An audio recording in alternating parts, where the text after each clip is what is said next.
Polynomial. तो अब हम लोग पॉलिनोमियल पढ़ेंगे, तो इसमें हम लोग देखते हैं कि पॉलिनोमियल क्या होता है। इसमें क्या होगा ना, वेरिएबल एक ठो रहेगा, ठीक है, और इसका डिग्री जो होगा वो अलग अलग होगा। तो डिग्री क्या होता है वो हम लोग एक बार जानते हैं। देखो, अगर हम लोग एक इक्वेशन लिखे x square plus 2x plus 3 equal to 0, ठीक है, x square plus 2x plus 3 equal to 0, तो ये एक क्या हो गया, इसको इक्वेशन बोलेंगे। इक्वेशन क्यों बोलेंगे, क्योंकि यहाँ इक्वल टू दे करके 0 बैठाए हैं, तो इक्वल टू देने से ये बन जाएगा इक्वेशन, ठीक है ना। और अगर यही चीज हम लोग बोल देंगे x square plus 2x plus 3 equal to यहाँ पर नहीं देते हैं, ठीक है, तो इसको हम लोग क्या बोलेंगे, एक्सप्रेशन।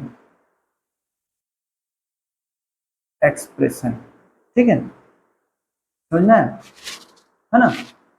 अब लीनियर पॉलिनोमियल और क्वाड्रेटिक पॉलिनोमियल के बारे जानते हैं। इसको पहले समझो, ये वाला चीज क्या है। पहला ये है, एक इसको एक टर्म बोलते हैं। ये क्या है, एक टर्म है। ये एक कोई दूसरा टर्म है, ये तीसरा टर्म है, ठीक है, ये तीनों क्या है, टर्म। अब ये फर्स्ट टर्म में यहाँ पर हम कुछ भी नहीं लिखे, सिर्फ एक्स स्क्वायर लिख दिए। तो अगर इसके आगे यहाँ पर कुछ नहीं है मतलब 1 है, ठीक है, इसके आगे कुछ नहीं है तो 1 है। और इसको हम लोग क्या बोलते हैं, coefficient, coefficient of x square. X square मतलब इस एक्स स्क्वायर के आगे जो चीज लिखा रहेगा उसको बोलेंगे कोएफिशिएंट ऑफ एक्स स्क्वायर। अब इसके बाद क्या लिखा हुआ है, 2x, तो इस 2 का क्या बोलेंगे, ये 2 को क्या बोलेंगे, coefficient of, coefficient of x, ठीक है। और यहाँ लास्ट में क्या लिखा हुआ है, 3, तो ये 3 को हम लोग क्या बोलते हैं, इसके पीछे तो कुछ नहीं है, तो ये कोएफिशिएंट ऑफ कुछ नहीं कैसे बोलेंगे, तो इसको बोलेंगे कांस्टेंट, इसको बोलते हैं कांस्टेंट। समझ में आ गया। हालांकि ये तीनों पूरा पूरा एक एक टर्म है, एक टर्म, दो टर्म, तीन टर्म। अगर कोई नंबर के बीच में प्लस या माइनस लगा हुआ है तो ये एक टर्म और ये दो टर्म बन जाता है, ठीक है। हालांकि जब इस दोनों के बीच में कोई भी चीज नहीं है तो इसका मतलब यहाँ पर इनटू होता है, मल्टीप्लाई, ठीक है, समझ में आ गया। अच्छा, अब यही इक्वेशन ले लेते हैं, x square plus 2x plus 3, इसका सबसे ज्यादा पावर क्या है, पावर बोलते हैं इसको, पावर बोलते हैं, तो इसको हम लोग पावर भी बोलते हैं और डिग्री भी बोलते हैं, है ना, ठीक है। और दूसरे चैप्टर में पढ़ेंगे उसमें एक्सपोनेंट भी बोलेंगे, है ना। तो यहाँ पर डिग्री क्या कहलाता है, अगर एक इक्वेशन या एक एक्सप्रेशन का सबसे ज्यादा पावर इक्वल टू 2 रहे, इक्वल टू 2 रहे, तो हम लोग ऐसे वाले को हम लोग क्या बोलते हैं, क्वाड्रेटिक, क्वाड्रेटिक बोलते हैं, ठीक है। अब ये एक्सप्रेशन है तो क्वाड्रेटिक एक्सप्रेशन हो जाएगा, और अगर इक्वल टू 0 दे देंगे तो क्वाड्रेटिक इक्वेशन हो जाएगा, ठीक है। अब यहाँ पर देखेंगे, अगर इसका डिग्री कितना है, पावर कितना है, 2, ठीक है, मैक्सिमम 2 है, जो सबसे ज्यादा होता है उसको हम लोग बोलेंगे डिग्री, डिग्री इक्वल्स 2। अगर यहाँ मान लेते हैं x का पावर 5, फिर x का पावर 4, फिर x का पावर 3, है ना, फिर 2x प्लस 3 इक्वल टू 0 दिया हुआ है, तो इसका डिग्री क्या होगा, जो सबसे ज्यादा है वो वाला को हम लोग बोलेंगे डिग्री, ठीक है, समझ में आ गया। अच्छा, अब ये हो गया क्वाड्रेटिक के बारे में, क्वाड्रेटिक यहाँ पर इसके बारे में हो गया। अब हम लोग आते हैं लीनियर के बारे में। तो लीनियर का बोलना क्या होता है कि 2x प्लस 3 इक्वल टू 0। अगर कोई भी इक्वेशन या एक्सप्रेशन का मैक्सिमम डिग्री इक्वल टू 1 हो, डिग्री क्या होगा, डिग्री अगर 1 हो तो ऐसे इक्वेशन या एक्सप्रेशन को हम लोग लीनियर बोलते हैं, ठीक है, लीनियर बोलते हैं। ये इक्वल टू 0 है तो इक्वेशन बन रहा है तो इसको बोलेंगे लीनियर इक्वेशन, और अगर वही चीज इक्वल टू 0 नहीं रहेगा तो बोलेंगे लीनियर एक्सप्रेशन, ठीक है, समझ में आ गया। तो 5x प्लस 4 इक्वल्स टू 0, इसको क्या बोलेंगे हम लोग, लीनियर इक्वेशन, ठीक है। और यही चीज अगर मान लो 3x² प्लस 5x प्लस 7 है, तो यहाँ पर इस अगर किसी का वैल्यू जैसे x³ plus 5x² plus 3x plus 1 equal to 0, अगर ऐसा है तो यहाँ पर क्या है, क्यूब है, तो इसको बोलेंगे क्यूबिक। ठीक है, क्यूबिक इक्वेशन है तो क्यूबिक इक्वेशन, एक्सप्रेशन है तो क्यूबिक एक्सप्रेशन। ठीक है, और इसको क्यूबिक पॉलिनोमियल भी बोलते हैं, वैसे ही उसको क्वाड्रेटिक पॉलिनोमियल और लिनियर पॉलिनोमियल भी बोलते हैं। ठीक है, समझ में आ गया है ना। अब हम लोग जानेंगे जीरोस क्या होता है। ठीक है, तो इसका देखते हैं जीरोस।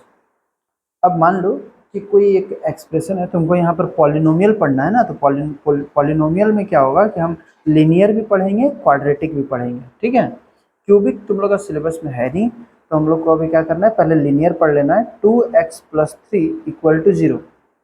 ठीक, इसका कितना है पावर 1, इसका डिग्री है 1, कुछ नहीं, अगर इसका डिग्री कुछ भी नहीं है तो डिग्री 1 होता है। ठीक है, अगर कुछ नहीं है, वेरिएबल नहीं, वेरिएबल का डिग्री कुछ भी नहीं दिया हुआ है तो 1 होगा, है ना।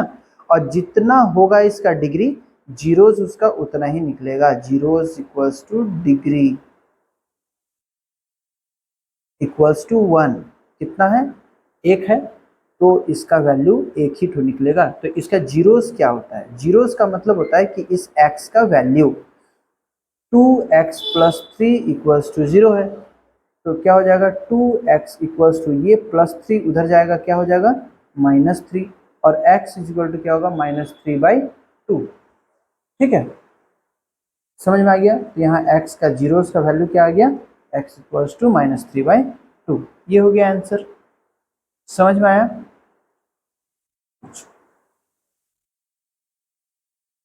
तो इसका x का वैल्यू हो जाएगा -3/2।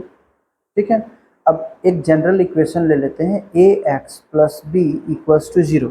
ठीक है, तो इसमें x का वैल्यू क्या होगा, मतलब इसका 0 क्या होगा, तो 0 इक्वल टू क्या हो जाएगा, 0 है ना, equals to x equals to क्या होगा, ये प्लस बी उधर जाकर क्या हो जाएगा -b, और ये a मल्टीप्लाई में है, इधर आएगा तो हो जाएगा डिवाइड, तो फॉर्मूला हो जाएगा x इक्वल्स टू -b/a। ये क्या होगा, फॉर लीनियर इक्वेशन, है ना, लीनियर इक्वेशन या लीनियर पॉलिनोमियल ये होगा। ठीक है, अब हम लोग देखेंगे, अगर कोई x एक्सिस दिया हुआ है, ग्राफ में देखते हैं। ठीक है, कि ऐसा एक ग्राफ दिया हुआ है, एक ग्राफ दिया हुआ है, इसको बोलते हैं x एक्सिस, इसको y एक्सिस, ये x डैश है, मतलब इस साइड माइनस वैल्यू होता है, ये y डैश है, मतलब इस साइड माइनस वैल्यू होता है। ठीक है, अब कोई ग्राफ ऐसा दे दिया है और बोला इसका कि x कोऑर्डिनेट के तरफ में से हमको 0 निकाल के दिखाओ, मतलब इसका कोई जनरल इक्वेशन होगा इस तरह का, ax² plus B equals to 0। अब बोलेगा कि इसका जीरोस निकाल करके बताओ कि कितना जीरोस है ना। यहाँ पर दे देगा ऐसा, x³ plus ax² plus B equals to 0। यहाँ पर क्या है, इस पर डिग्री कितना है, 3, तो इसका ग्राफ में 3 तो 0 बनेगा, और x लिया है, वेरिएबल क्या है, x है, तो x एक्सिस में हम लोग देखेंगे क्या है, 1 2 और 3, कितना जगह कटा है, 1 2 और ये 3, एक जगह, दो जगह, 3 जगह, तो x कोऑर्डिनेट में देख रहे हैं, x कोऑर्डिनेट में, तो इसका कितना वैल्यू हो जाएगा, 0 इक्वल्स टू 3, मतलब नंबर ऑफ जीरोस कितना हो गया, 3, 3 तो 0 बनेगा इसका। ऐसे ही हम लोग ग्राफ में अगर x कोऑर्डिनेट से बोलेगा तो हम लोग कितना जगह कटा है x एक्सिस में ये देख लेंगे, और अगर y एक्सिस में बोलेगा तो हम लोग यहाँ पर y एक्सिस में देखेंगे। अगर यहाँ पर बोलेगा कि y कोऑर्डिनेट से देखिए, y कोऑर्डिनेट्स, तो y कोऑर्डिनेट अगर बोल दिया तो हम लोग y एक्सिस में कितना बार, ये कितना जगह कटा है, एक जगह, तो इसका क्या होगा, 0 इक्वल्स टू 1। तो यहाँ पर हम लोग ध्यान देंगे क्या कि y कोऑर्डिनेट है तो जीरोस 1 होगा, और x कोऑर्डिनेट है तो जीरोस 3 होगा, 1 2 3। ठीक है, अब लीनियर इक्वेशन में, लीनियर इक्वेशन में, लीनियर पॉलिनोमियल में जीरोस का फॉर्मूला क्या होता है, माइनस बी बाई ए, ठीक है। लेकिन क्वाड्रेटिक इक्वेशन में क्या होगा फॉर्मूला, ठीक है। लीनियर इक्वेशन में तो ये फॉर्मूला होता है, linear polynomial zero is equal to minus B by A. लेकिन अब हम लोग जानेंगे क्वाड्रेटिक इक्वेशन में क्या होता है। क्वाड्रेटिक पॉलिनोमियल में जीरोस का फॉर्मूला क्या होता है ना। तो हम लोग देखेंगे क्या होगा, A X square plus B X plus C equals to zero, ये हो गया क्वाड्रेटिक इक्वेशन। और इसका पहला जीरोस होता है ना, पहला जीरोस होता है माइनस बी बाई ए, ठीक है। और दूसरा जीरो होता है, और एक तो जीरो होता है, क्योंकि यहाँ पर डिग्री इसका क्या है, 2 है, तो इसका जीरो भी 2 होगा, और 2 होगा तो एक जीरो हो गया ये वाला, और दूसरा जीरो होगा सी बाई ए, ठीक है। ठीक है, समझ में आ गया ये दूसरा जीरो। अब ये अल्फा हो जाएगा क्या, जीरोज है, और बीटा क्या है, जीरोज है। तो ये अल्फा और बीटा कहाँ से आया, तो अल्फा और बीटा क्या होता है, इसको हम लोग निकालने के लिए इसको फैक्टराइज करेंगे, ठीक है। तो फैक्टराइज करने के लिए हम लोग कोई भी एक इक्वेशन ले लेते हैं। मान लेते हैं एक इक्वेशन है quadratic equation, A X square minus 4x plus 1, ये कोई एक जनरल दे रही है क्वाड्रेटिक पॉलिनोमियल। अब इसका अल्फा निकालना है, ये जीरो निकालना है। तो हम लोग इसको जीरो निकालने के लिए क्या करेंगे, ये पहले वाले को और ये लास्ट वाले को मल्टीप्लाई करेंगे। कितना होगा, 4 इंटू 1 कितना हो जाएगा, 4। और ये बीच वाला क्या है, -4, ठीक है। तो हम लोग को इस दोनों को मल्टीप्लाई करके एक ऐसा नंबर खोजना होगा m इंटू एन में, ये m और n जो है ये नंबर हम लोग को खोज करके निकालना है, ठीक है। अब ऐसा नंबर निकालना है कि m और n को प्लस करेंगे या तो फिर m और n को माइनस करेंगे, तो क्या आना चाहिए, -4। या तो ये वाला करेंगे या तो ये, दोनों में से कोई एक होना चाहिए, ठीक है। प्लस करके भी -4 आ सकता है तब भी चलेगा, माइनस करके लाएंगे तब भी चलेगा। तब कोई ऐसा दो नंबर खोजो जिसको मल्टीप्लाई करने पर 4 आए, मल्टीप्लाई करने पर 4 आए, लेकिन प्लस कर देंगे तो 4 आए, -4 आए, या माइनस कर देंगे तो 4 आए, -4 आए। इस दोनों में से कोई एक नंबर को बताओ क्या होगा। तो हम लोग क्या कर सकते हैं, हम लोग यहाँ पर दोनों को अगर तोड़ेंगे तो क्या आएगा, -2।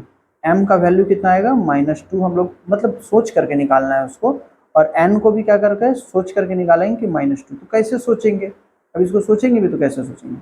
तो ये जो आ रहा ना मल्टीप्लाई करने के बाद 4, तो इस 4 का हम लोग एलसीएम लेंगे, 2 और 2, फिर 2 1 जा 2, तो इसका वैल्यू क्या आया, 2 और 2 आया। इसका मतलब क्या है कि यही दोनों से रिलेशन रखेगा कौन, m और n। तो हम देखते हैं क्या है कि हमको लाना है -4 प्लस करके या माइनस करके। अगर हम माइनस करके लाना चाहेंगे तो हम 2 माइनस करेंगे, कितना से माइनस करेंगे कि यहाँ पर आ जाएगा -4। 6 में से 2 अगर -4 करते हैं तो 4 आता है, 2 में से 6 करते हैं तब -4 आता है। हमको चाहिए ये। अब यहाँ पर क्या 6 एग्जिस्ट कर रहा है, इसमें 6 एग्जिस्ट कर नहीं रहा, तो कैसे करेंगे, एक हो जाएगा -2 और दूसरा नंबर भी हो जाएगा -2। अब इस दोनों को ऐड करो, मतलब प्लस, यहाँ पर प्लस करेंगे क्या हो जाएगा, माइनस माइनस माइनस और 2 2 4, ठीक है। तो कितना आ जाएगा, -4 आ गया, माइनस बी वाले को। अब इसको हम लोग लिखेंगे, इसको हम लोग लिखेंगे कैसे, देखते हैं। 4x स्क्वायर -2x, फिर -2x, फिर +1। एक बार ये m का वैल्यू और एक बार ये n का वैल्यू, दोनों में x x लग जाएगा, ये वाला x जो है एक बार यहाँ लग जाएगा, एक बार इसमें लग जाएगा, दोनों में। इसको हम लोग क्या बोलते हैं, फैक्टराइजेशन, फैक्टराइजेशन,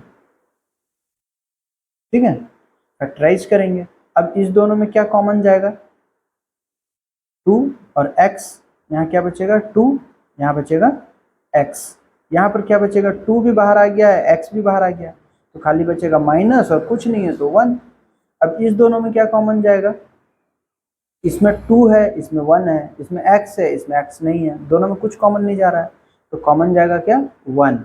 अच्छा, अब यहाँ पर साइन क्या लगाएंगे, तो ये प्लस है, प्लस के अंदर में 2 ठो माइनस होता है, माइनस इंटू माइनस प्लस, तो हम लोग क्या करेंगे, यहाँ पर 2 ठो माइनस है और यहाँ 1 ठो माइनस है, तो एक माइनस आ जाएगा बाहर, यहाँ क्या बचेगा -1 तो बाहर आ गया, बचेगा 2x, 2 ठो प्लस के अंदर 2 ठो माइनस था, एक माइनस बाहर निकाल दिए, एक माइनस अंदर बच गया, और 1 1 जा 1 होता है, यहाँ पर 1 ही बचेगा, 1 बाहर निकाल दिए फिर भी 1 बच गया। अब इस दोनों में देखेंगे क्या कॉमन जाएगा, 2x -1, 2x -1 दोनों में है, तो क्या आ जाएगा 2x -1 है ना। अब यहाँ क्या बचा 2x, इधर क्या बचा -1 इक्वल टू 0 है, ये इक्वल टू 0, ठीक है। तो अब यहाँ पर से क्या करेंगे, ये तो मल्टीप्लाई में आ गया, एक बार ये वाले चीज़ को हम पूरा इधर भेज देंगे, तो इधर आने से क्या होगा, मल्टीप्लाई इधर आता है तो 0 हो जाता है, मतलब 0/2 हो जाएगा, 0 बाई में चला जाएगा, तो क्या होगा 2x -1 इक्वल टू 0/2x -1 हो जाएगा।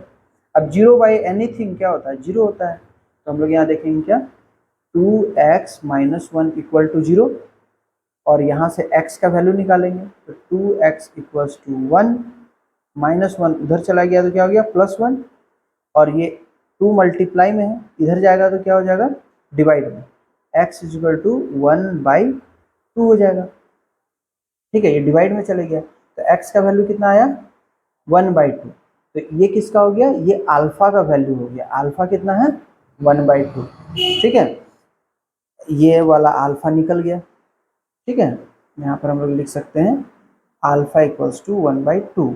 सिमिलरली ऐसे ये वाले को एक बार ये वाले को इधर भेजे हैं, अब एक बार इस वाले को उधर भेज देंगे, तब भी क्या आएगा, देखो 2x -1 यहाँ भी है, यहाँ पर भी 2x -1 ही है, दोनों सेम है, तो इसका मतलब क्या है, अल्फा 1/2 आया ना, तो बीटा भी 1/2 आएगा, ये बीटा भी क्या है ऐसे ही निकालना है, इसी तरीके से निकालना है, इस वाले को नीचे भेज देंगे, ये यहाँ रह जाएगा 2x -1 इक्वल टू इतना 2x -1, और फिर ये -1 उधर चले जाएगा तो हो जाएगा 2x इक्वल टू 1, और x इक्वल टू मल्टीप्लाई में है तो इधर आ जाएगा x इक्वल टू 1/2, तो बीटा का वैल्यू क्या आएगा 1/2।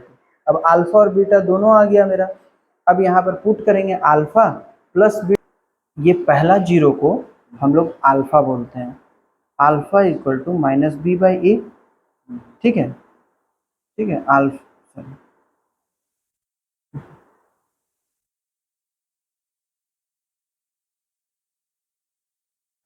अल्फा इक्वल्स टू 1/2 और बीटा इक्वल्स टू 1/2, ठीक है। तो देखते हैं क्या होगा, अल्फा प्लस बीटा मतलब सम ऑफ जीरोस इक्वल्स टू क्या आएगा 1/2 प्लस 1/2, सॉल्व करो, 2 आ गया एलसीएम, 1 + 1 इक्वल्स टू 2/2, कट करके आएगा क्या 1, ठीक है, मतलब alpha plus beta equals to 1, sum of zeros, अब आएगा प्रोडक्ट ऑफ जीरोस निकालना है, तो 1/2 इंटू 1/2 क्या होगा, 1 1 जा 1 और 2 2 जा 4, ये हो गया प्रोडक्ट ऑफ जीरोस, आंसर।